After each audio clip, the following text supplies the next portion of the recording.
Apa sih kelebihan dan kekurangannya, kenapa masih ada orang yang beli motor bebek di tahun 2023 gitu ya.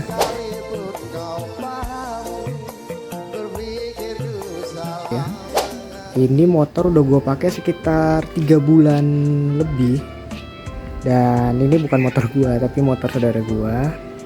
Untuk mesin dan segala macam masih standar, makanya bisa dibikin review. Semoga bisa ngasih informasi kalau misalnya kalian mau beli gitu, entah kekurangannya atau kelebihannya. Nah, motor ini tuh di marketplace harganya murah banget ya. Itu harganya di 5.500.000, motor tahun 2017. Nah, itu kan murah banget ya. Makanya jadi pertanyaan adalah, kok bisa gitu murah banget? Coba kita bahas satu-satu ya. Kalau dari stang ini gak ada fitur apa-apa ya. Di motor ini bener-bener sederhana, gak ada fitur apa-apa sama sekali. Shutter, terus ada klakson, sen, sama lampu dekat, lampu jauh.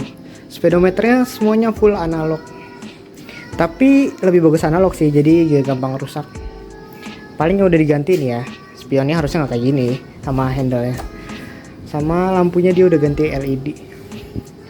Untuk Revo X ini sebenarnya kelebihan utamanya adalah konsumsi bahan bakarnya guys. Jadi yang udah dites ya, dari full to full 1 banding hampir 60.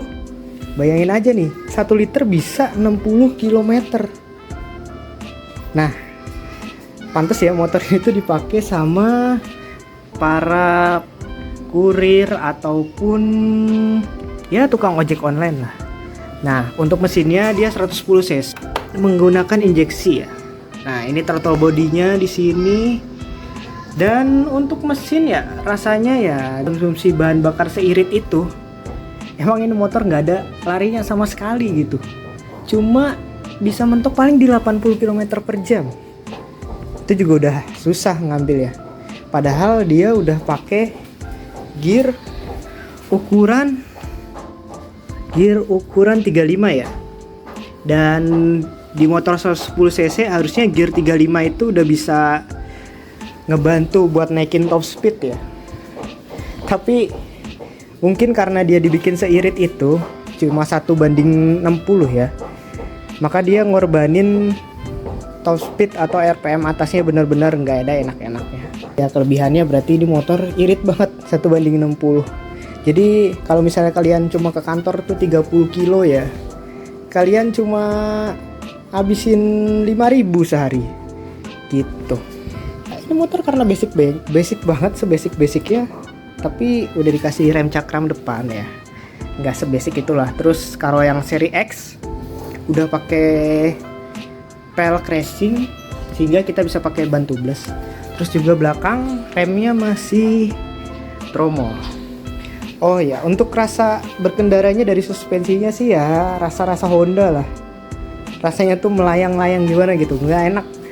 Terus di bagian stang juga ini motor ini terkenal gak enak, tapi sebenarnya sih enak-enak aja gitu. Kalau misalnya kalian kencengin komstirnya dan pakai komstir yang original, sebenarnya enak dan gak berisik. Udah shock teleskopik ya standar sih, ini motor pakai masih motor gigi, dan ya gak ada yang spesial kecuali konsumsi bahan bakarnya, karena bahan bakarnya ini bener-bener irit parah, 1:60. Nah, ini recommended banget nih buat para ojol atau kaum UMR yang gajinya masih kecil nih. Untuk tangki dia kayaknya 4,5 liter. Dan bagasinya ya dibilang lega ya nggak lega lah kalau dibandingin motor sekarang tuh. Ini nggak bisa muat helm ya, cuma bisa muat jas hujan. Udah, itu aja. Benar-benar nih motor diciptakan buat irit-iritan. Nggak ada fitur spesial, remnya juga belakang masih tromol. Ya gitu loh, khas motor-motor yang irit versi Honda. Tapi di sini kelistrikan udah di-upgrade ya sama yang punya nih. Ini udah diganti full DC pakai LED. Oh, kipasnya nyala. Udah full DC, terus lampu sennya juga diganti kayak gini. Alay banget sih. Dan terus bisa ada hazardnya gitu tuh. Ya terus apa lagi? Udah. Ini bagian belakang. Bener-bener motor sederhana.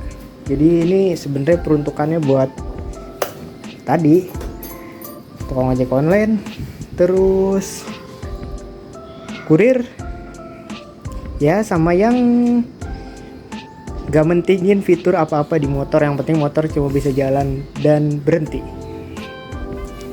Recommended atau enggak ya, kalau misalnya di perkotaan recommended, cuma kalau dipakai di daerah pegunungan entah kenapa motor ini tuh kurang ya di bagian power ya, dibandingin motor 100 cc yang sebelumnya, entah Revo yang karburator ataupun Supra 100 cc itu masih lebih enak power bawahnya, sehingga bawa barang tuh lebih enak di motor-motor yang kayak gitu. Kalau di motor ini nggak enak bawa barang karena tenaganya kurang sih. Mungkin karena itu tadi ya, karena orang zaman sekarang pengennya motor irit, udah irit terus pengennya kenceng gitu. Jadi recommendednya bawa orang ya yang di kota-kota lah, jalannya datar-datar. Dan entah kenapa di bagian kopling ya ini tuh kayak kurang enak gitu, padahal ini kopling masih standar ya. Lihat tuh, baut-bautnya masih rapat dan nggak ada bekas lem packing segala macam, nggak ada. Ini tuh bagian kopling ini kurang enak sih jujur. Jadi dia tuh kayak kurang power, kurang grip gitu. Jadi kurang enak bagian koplingnya. Oh ya, cek sound dulu ya. Suaranya kayak gimana sih? Suaranya tuh mirip apa ya? Mirip motor zaman sekarang lah, yang merdu gitu.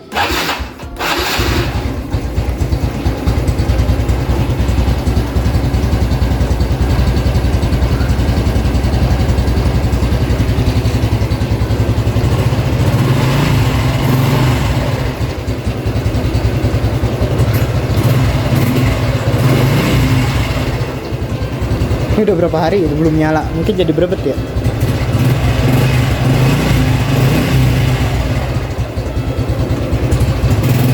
Apa bensinnya habis? Oh, bensinnya masih ada sih. Ya mungkin kalau misalnya kalian beli, yang harus diperhatikan adalah body ya, karena body itu mahal. Body kalian perhatiin harus bagus. Ini Revo itu beda sama Supra ya, jadi batoknya nggak getar. Kenapa Supra nggak bisa dibikin nggak getar nggak tahu. Bagian sini nih juga nggak getar. Body lumayan lah untuk Revo ini dibanding Supra ya, series Supra. Pokoknya kalian sebelum beli cek body harus lengkap, karena body itu mahal ya.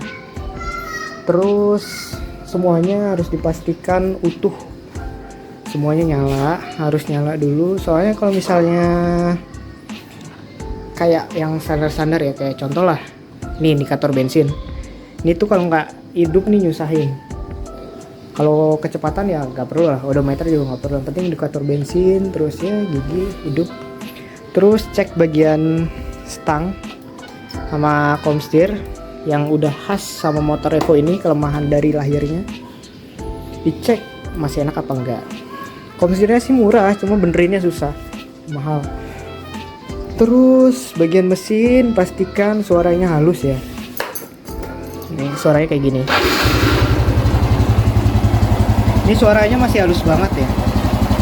Pastikan suaranya halus, nggak ada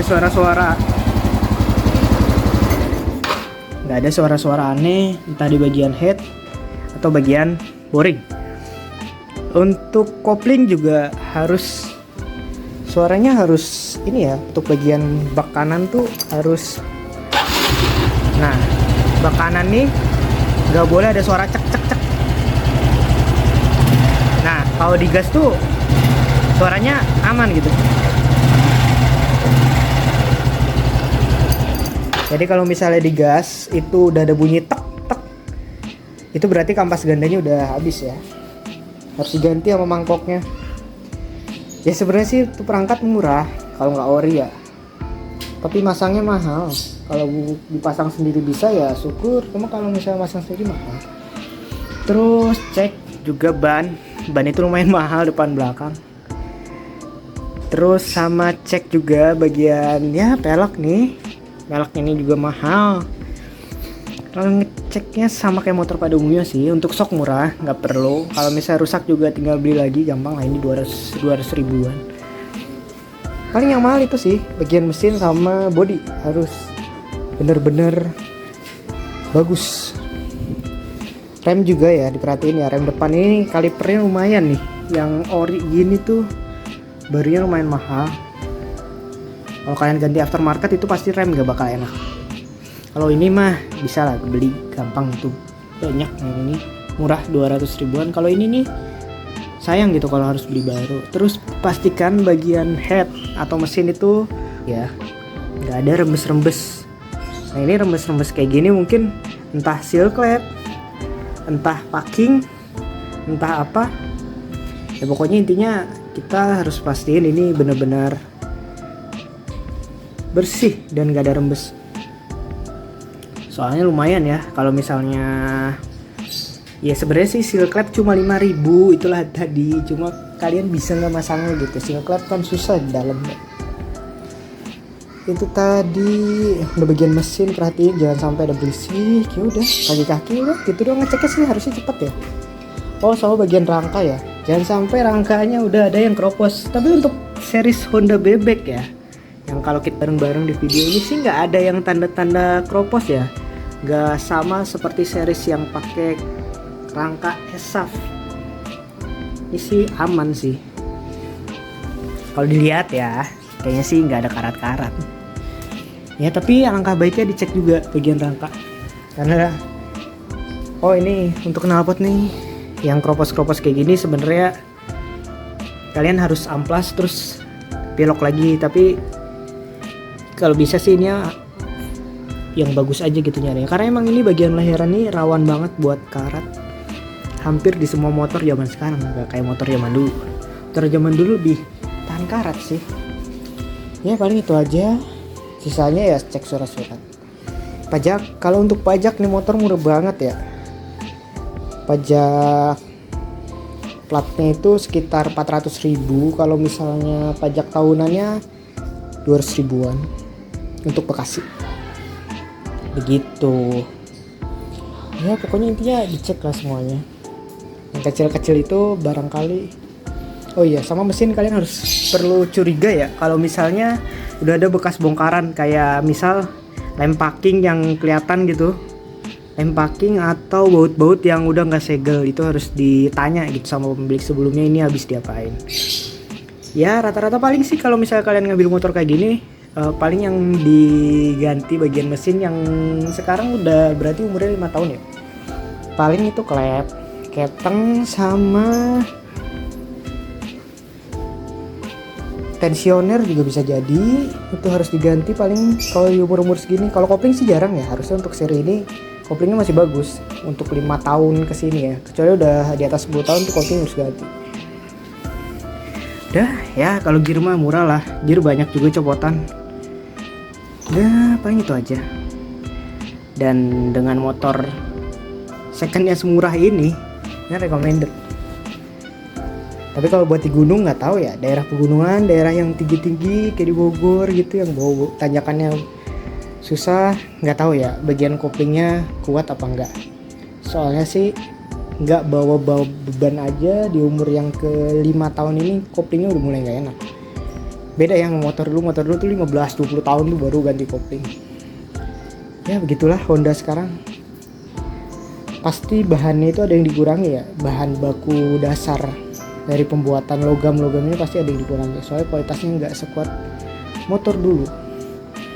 Oke, mungkin cukup sekian. Kalau misalnya kalian mau tanya-tanya tentang Revo X, bisa taruh di kolom komentar. Oke, intinya ini motor recommended banget buat dipakai harian ya. Sama Honda Beat, irit mana? Jauh lebih irit ini loh. Bayangin Honda Beat yang udah irit, sama motor ini lebih irit motor ini. Jadi buat kalian yang buat ngojol atau paket atau yang kerjanya deket-deket, recommended banget sih motor ini. Bisa duit bensinnya itu bisa buat ngopi, bisa buat beli makan, mantep dah. Tadinya kan gue pakai 2 tak ya, bener-bener beda banget sih. Tadinya pakai 2 tak tuh 20.000 sehari, ini cuma 5.000 gitu. Pokoknya recommended banget buat yang lagi irit hidupnya gitu, yang lagi pengen motor buat jalan doang, nggak peduliin fitur, nggak peduliin ya. Untuk tampilan sih ini oke sih, untuk tampilan juga nggak jadul-jadul dan nggak bapak-bapak banget. Ini model runcing Cuma memang kalau dibandingin sama kompetitor kayak Jupiter Z ya, bagusan Jupiter Z sih kalau tampilan. Cuma memang kalau Jupiter Z dia mekanisme couplingnya masih pakai plat matahari ya, dimana itu lebih gampang slip. Tapi kalau ini mekanisme couplingnya udah pakai per, lebih bagus. Udahlah itu aja.